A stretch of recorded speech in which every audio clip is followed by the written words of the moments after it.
ጤና ይስጥልን የተከበራችሁ ተመልካቾቻችን ከአማራ ሚዲያ ኮርፖሬሽን አዲስ አበባ ስቱዲዮ የዕለቱ ዜናችን ተጀምሯል። ቴዎድሮስ ኃይለ ኢየሱስ ከስርጭትና ከስቱዲዮ ባለሙያዎች ጋር በጋራ በመሆን የዕለቱን ዜና እመራለሁ።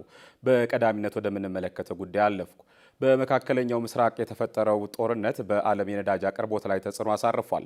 እንዲህ ያሉ ችግሮችን ለመቋቋም ነዳጅ አልባ የእንቅስቃሴ አማራጮችን መጠቀም እንደ ሀገር የገጠመውን ችግር ከመጋፈጥ ባለፈ ብዙ ጥቅም እንዳለው የደብረ ብርሃን ከተማ ነዋሪዎች ተናግረዋል። ለዓለም ላይ ኩን ተከታዩን ዘገባ አዘጋጅቷል።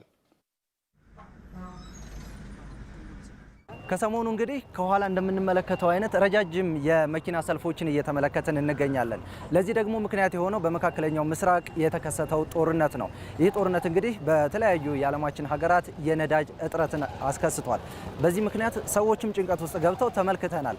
ታዲያ እንደዚህ አይነት ነገሮች ሲያጋጥሙ መፍትሄው ምንድነው ሊሆን የሚችለው? ዓለም አቀፍ ተሞክሮችን እናነሳለን።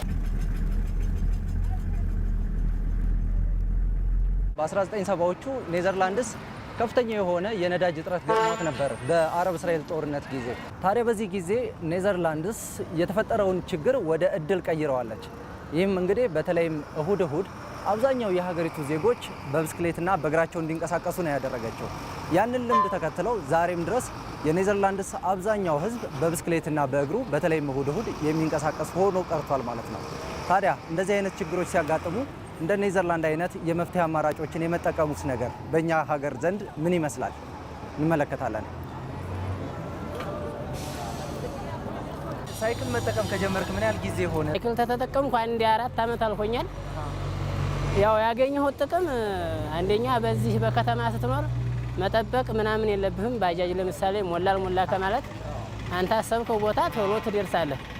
ከጤና አንጻርስ ምን ጥቅም አግኝተህ? ከጤናማ ያው ጂም ቤት ሄደህ ስፖርት ከመስራት እንደውም እኔ አሁን ዳገት ምናምን ይሄን እንደምታየው ዳገቱን በዚች ነው የምወጣው። የስንት ብር ትራንስፖርት ትሄዳለህ በየቀኑ በብስክሌት? የ70 ብር ባጭሩ። ከዚህ ከይሄ በላይ ያለው እንደምታየው 30 ብር 100 ብር። እንደውም አሁን ሰው ሲጨንቀው ነው ወደዚህ መንገድ የሚመጣው። ሳይጨንቀው መጥቶ ቢሆን ግን ይሄን ጊዜ ጥቅሙን ያውቀው ነበር ማለት ነው።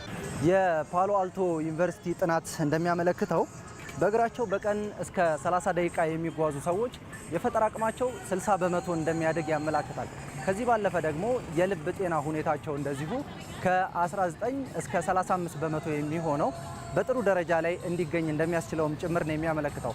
ስለዚህ እንደዚህ አይነት አስቸጋሪ ጊዜዎች ሲከሰቱ ወደ በጎ ነገር የመቀየር ልምዳችን እኛስ ምን ይመስላል?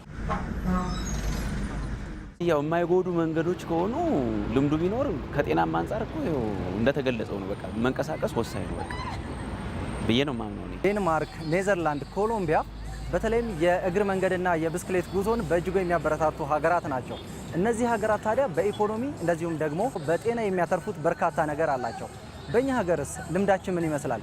በተለይ ከስራ ቦታ ወደ ቤታችን፣ ከቤት ወደ እምነት ተቋማት እንደዚሁም ደግሞ ወደ ገበያ ስንንቀሳቀስ ምን ያክል ኪሎ ሜትሮችን ወይንም ደግሞ ምን ያክል ደቂቃን በእግራችን እንጓዛለን? በትግራይ ክልል ሊካሄድ የነበረውን የተሳታፊ ልየታና አጀንዳ ማሰባሰብ ስራ አስቻይ ሁኔታ እስኪፈጠር ድረስ በአዲስ አበባ ለማድረግ መወሰኑን የሀገራዊ ምክክር ኮሚሽን አስታወቀ። ኮሚሽኑ ከመጋቢት 23 እስከ መጋቢት 25 በአዲስ አበባ ለሚካሄደው መድረክ በክልሉና በመዲናዋ ያሉ የትግራይ ተወላጆችና ባለድርሻ አካላት ተሳታፊ እንዲሆኑ ጥሪ አቅርቧል። ቤተልሔም ሰለሞን ነጻና ገለልተኛ ሆኖ በተቋቋመበት አዋጅ መሰረት አካታች ምክክርን ለማድረግ እየሰራ መሆኑን የገለጸው የኢትዮጵያ ሀገራዊ ምክክር ኮሚሽን በሂደቱ የትግራይ ክልልን ተሳታፊ ለማድረግ የሚያስችለውን ስራ በተመለከተ መግለጫ ሰጥቷል። መግለጫውን የሰጡት የኮሚሽኑ ዋና ኮሚሽነር ፕሮፌሰር መስፍን አርአያ በመሰረታዊ ጉዳዮች ላይ የሚታዩ ችግሮችን በዘላቂነት ለመፍታት ኮሚሽኑ የትግራይ ክልልን ያሳተፈ ምክክር ለማድረግ የሚያስችል ውሳኔ ላይ መድረሱን ገልጸዋል። ኮሚሽኑ የትግራይ ክልል በምክክር ሂደቱ እንዲሳተፍ አስቻይ ሁኔታዎችን ለመፍጠር ከክልሉ ጊዜያዊ አስተዳደር፣ በክልሉ ከሚንቀሳቀሱ የፖለቲካ ፓርቲዎች፣ የሲቪል ማህበረሰብ ድርጅቶች፣ የተለያዩ ተቋማትና ማህበራት፣ ከምሁራንና ታዋቂ ሰዎች እንዲሁም ከሌሎች ባለድርሻ አካላት ጋር ተከታታይነት ያላቸው ከ22 በላይ የሚሆኑ ውይይቶችን በመቀሌና አዲስ አበባ ላይ ያካሂደዋል።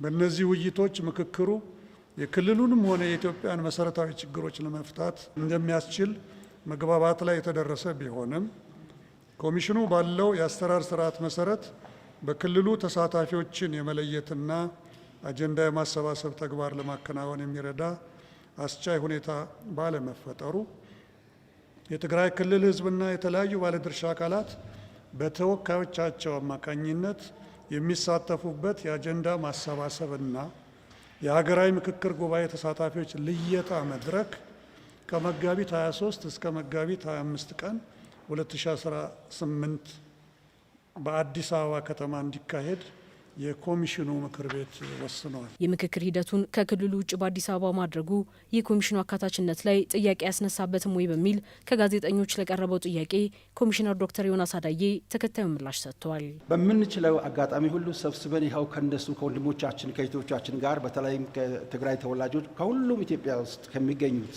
አዲስ አበባ ውስጥ ከሚገኙት ጋር መነጋገር የአካታችነት ምልክታችን ነው። ካለመጀመር መጀመር ይሻላል። በጥርጣሬ የተመለከቱት ሰዎች ልክ ናቸው። መጠራጠራቸው ምናልባት ምን ያህል እዚሁ ቢካሄድ ኖሮ ጥሩ ውጤት ማምጣት ይችል ነበረ፣ እዚሁ መቀሌት ስላልተካሄደ ብሎ ማለታቸውንም እኛ በበጎ ነው የምናያቸው። ዝም ያሉትን በበጎ ነው የምናያቸው። ምክንያቱም ወደዛም ለመሄድ እንደምታውቁት ለሁሉም ጊዜ አለውና። በሂደቱ አሳታፊ ምክክርን ለማድረግ በክልሉ ላሉ የተለያዩ ባለድርሻ አካላት በደብዳቤና በበይነ መረብ ጥሪና ምዝገባ መደረጉን የገለጹት ዋና ኮሚሽነር ፕሮፌሰር መስፍን አርአያ በመዲናዋ በሚካሄደው የአጀንዳ ማሰባሰብና ለዋናው ምክክር ጉባኤ የተሳታፊ ልየታ ሁሉም ተሳታፊ እንዲሆንም ጥሪ አቅርበዋል። የትግራይ ክልል ልዩ ልዩ የማህበረሰብ ክፍሎች፣ የፖለቲካ ፓርቲዎች፣ ተቋማትና ማህበራት፣ ምሁራንና ታዋቂ ግለሰቦች እንዲሁም የክልሉ ጊዜያዊ አስተዳደርና በየደረጃው የምትገኙ የክልሉ የመንግስት አካላት ኮሚሽኑ እያቀረበ ባለው ጥሪ መሰረት በመድረኩ በመሳተፍ ሀገራዊ ኃላፊነታቸውን እንድትወጡ ኮሚሽኑ የአክብሮት ጥሪውን ያቀርባል። በምክክር ሂደቱ ከ400 በላይ ተሳታፊዎች ይገኛሉ ተብሎ እንደሚጠበቅ የገለጸው ኮሚሽኑ ውጤታማነቱ ላይም ተስፋ ሰጪ መሆኑን ገልጿል። ስራን ሳይንቁ ያገኙትን እድል ወደ ውጤት የሚለውጡ ዜጎች የሚበረታቱ ናቸው ሲሉ ከንቲባ አዳነች አቤቤ ተናገሩ። የአዲስ አበባ ከተማ ስራና ክህሎት ቢሮ በከተማ ልማታዊ ሴፍትኔት ስራ ፕሮጀክትና ብቃት የወጣቶች የስራ ላይ የልምምድ ፕሮግራም ከ27000 በላይ ዜጎች አስመርቋል። በለጠ ታረቀኝ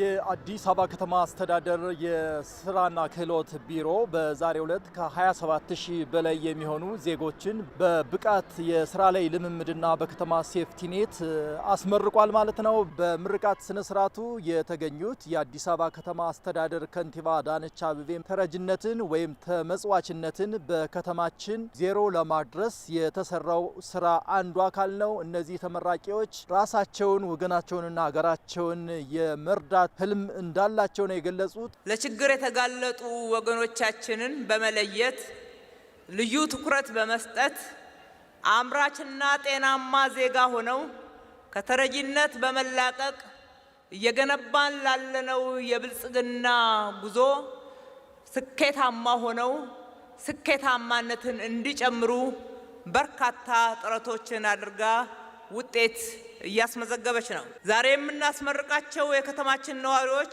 ተረጂነትና ተመስዋዕትነትን ዜሮ በማድረግ በምግብ ራሳችንን መቻል፣ ከተመስዋዕትነት መላቀቅ፣ የሀገራችንን ኢኮኖሚያዊ ሉዓላዊነትን የማረጋገጥ አንዱ አካል ነው።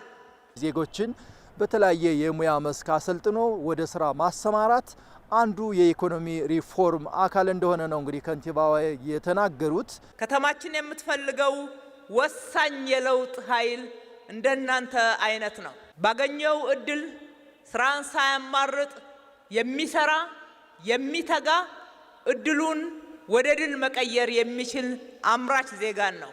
እናንተ ለዚህ ሕያው ምስክር ናቸው። በምክትል ከንቲባ ማዕረግ የአዲስ አበባ ስራና ክህሎት ቢሮ ኃላፊ አቶ ሚሊዮን ማቴዎስ እንደገለጹት ይህ ከተረጅነት ወደ ምርታማነት በሚል መሪ ሀሳብ ዛሬ የተመረቁት ዜጎች በኢትዮጵያ እንዲሁም በከተማችን ድህነትን ታሪክ የማድረግ አንዱ ተግባር ነው ብለዋል። ከተማ አስተዳደሩም አስፈላጊውን ድጋፍ እንደሚያደርግላቸው ነው የተናገሩት። ዛሬ ስልጠና ማጠናቀቂያ ብቻ ሳይሆን ወደ አምራችነት ወደ ቋሚ ስራ ባለቤትነት የምትሸጋገሩበት የኃላፊነት ዕለት ነው። በትንሹ ጀምራችሁ ትልቅ ደረጃ መድረስ እንደምትችሉ በተግባር ያሳይታችኋል። በቀጣይም ቢሮአችን የስራ ቦታዎችን በማመቻቸት ብድር አገልግሎትን በማቅረብና የትምህርት ድጋፍ በመስጠት ከጎናችሁ እንደሚቆም ላረጋግጥላችሁ እወዳለሁ። በተለያየ የስራ ክህሎት የተመረቁ ተመራቂዎች በተለያየ የሙያ መስክ ራሳቸውን አሰማርተው ወገናቸውን ሀገራቸውን እንደሚያገለግሉ የራሳቸውን ካምፓኒ ከፍተውም ወደፊት የማደግ ራሳቸውን የመለወጥ እቅድ እንዳላቸው ነው የነገሩን። እኛ የሰለጠነው በስቶፍ ስራ ነው። አሁን ላይ ተቀጥረን እየሰራ ነው።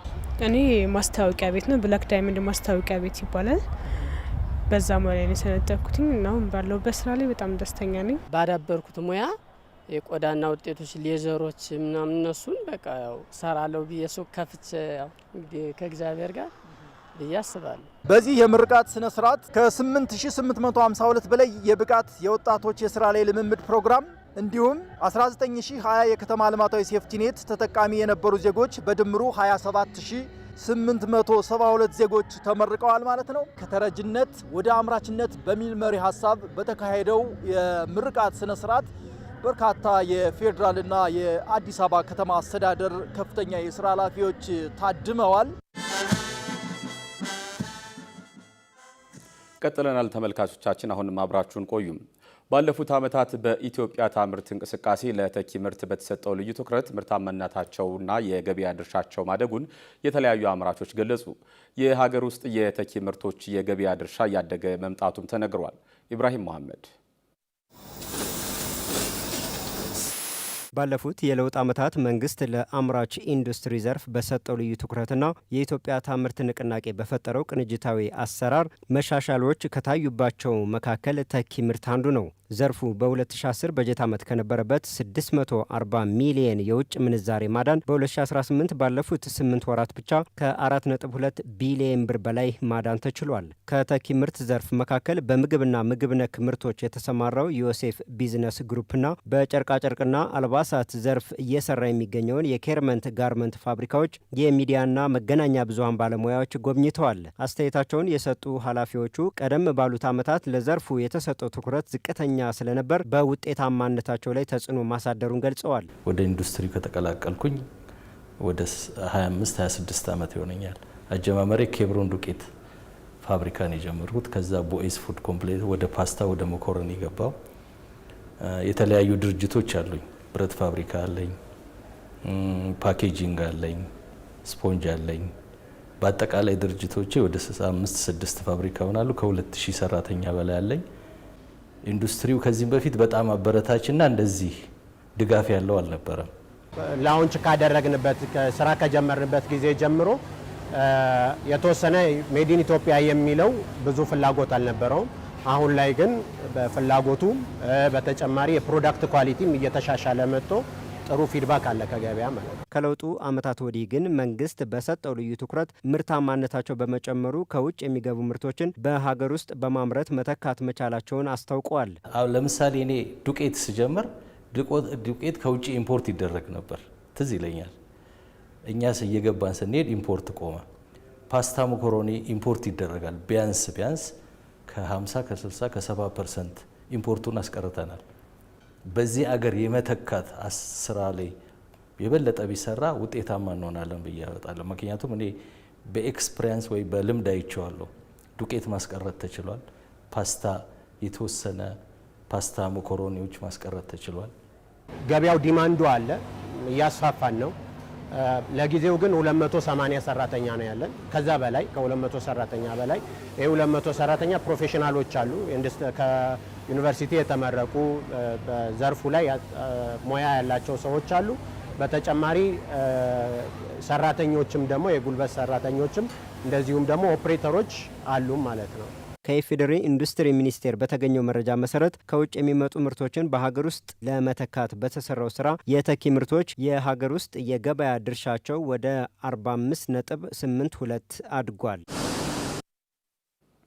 በአማራ ክልል በሚካሄደው 5ኛው ዙር የፖሊዮ መከላከያ ክትባት ከ2.2 ሚሊዮን በላይ ህጻናት ይከተባሉ። በደብረ ብርሃን ከተማ በይፋ በተጀመረው በዚህ ዘመቻ ከ12000 በላይ ባለሙያዎችም ተሰማርተዋል። ብርቱካን ማሞ ተጨማሪውን አዘጋጅታለች።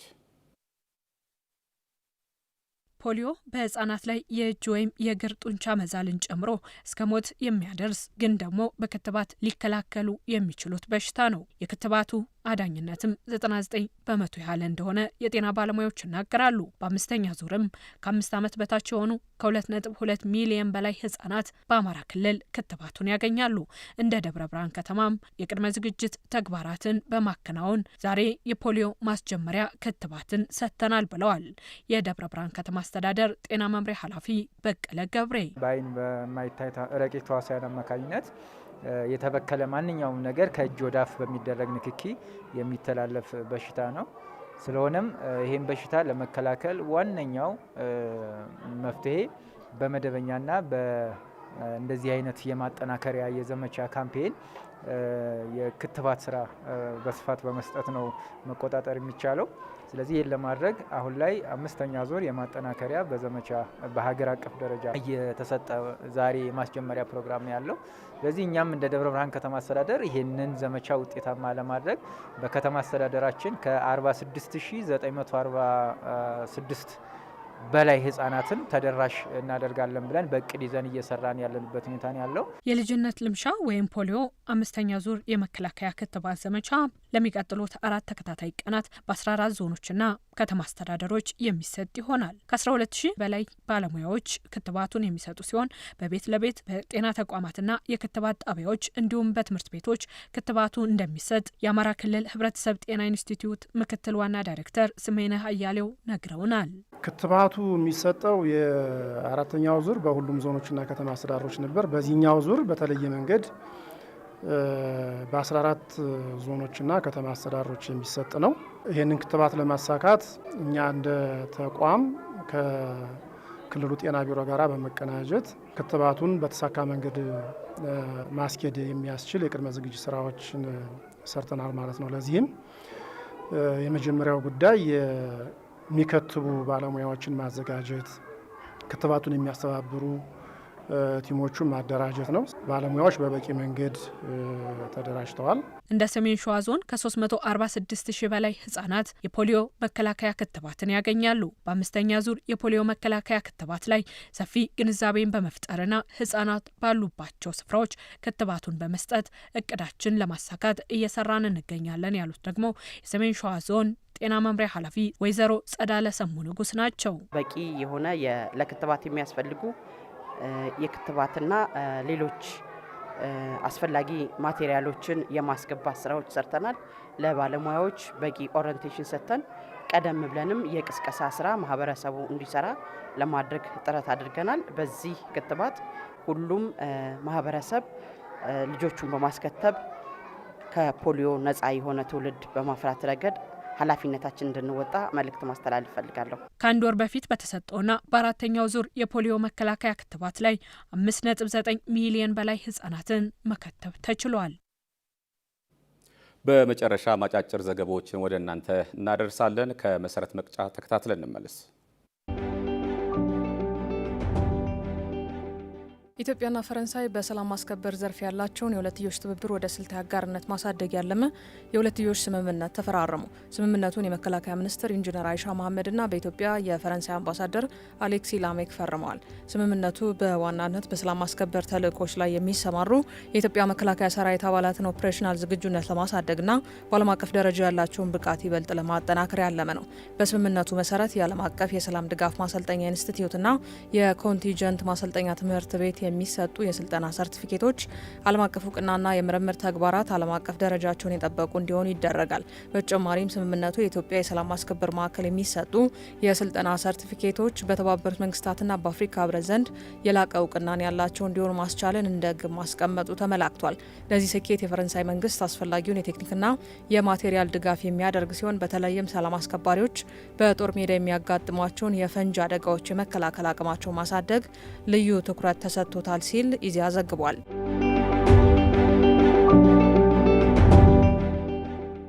የኢትዮጵያ ብሔራዊ ምርጫ ቦርድ የፖለቲካ ፓርቲዎች የክርክር መድረክ ማካሄድ ጀመረ። የኢትዮጵያ ብሔራዊ ምርጫ ቦርድ ያዘጋጀው የክርክር መድረክ መጪው 7ኛው ጠቅላላ ምርጫ ይበልጥ አካታችና አሳታፊ ለማድረግ ያለመ ነው። የኢትዮጵያ ብሔራዊ ምርጫ ቦርድ ሰብሳቢ ሜላትወርቅ ኃይሉ ቦርዱ ባለፉት ጥቂት ወራት የክርክር መድረኩን ለማዘጋጀት ሲሰራ የቆየ መሆኑን ገልጸዋል።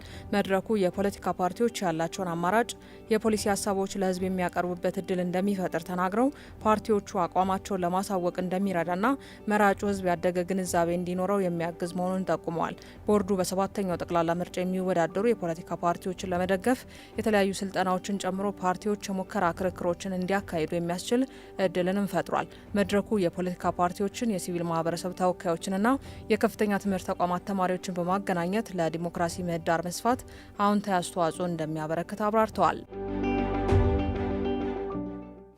ከአማራ ሚዲያ ኮርፖሬሽን አዲስ አበባ ስቱዲዮ ለዕለቱ የተዘጋጁ ዘገባዎቻችን የተከታተላችኋቸውን ይመስሉ ነበረ። ቴዎድሮስ ኃይለ ኢየሱስ ከስቱዲዮና ከስርጭት ባለሙያዎች ጋር በጋራ በመሆን የዕለቱን ዜና መራው። ስለነበረን ቆይታ ከልብ እናመሰግናለን። ሰናይ ጊዜ ይሁንላችሁ።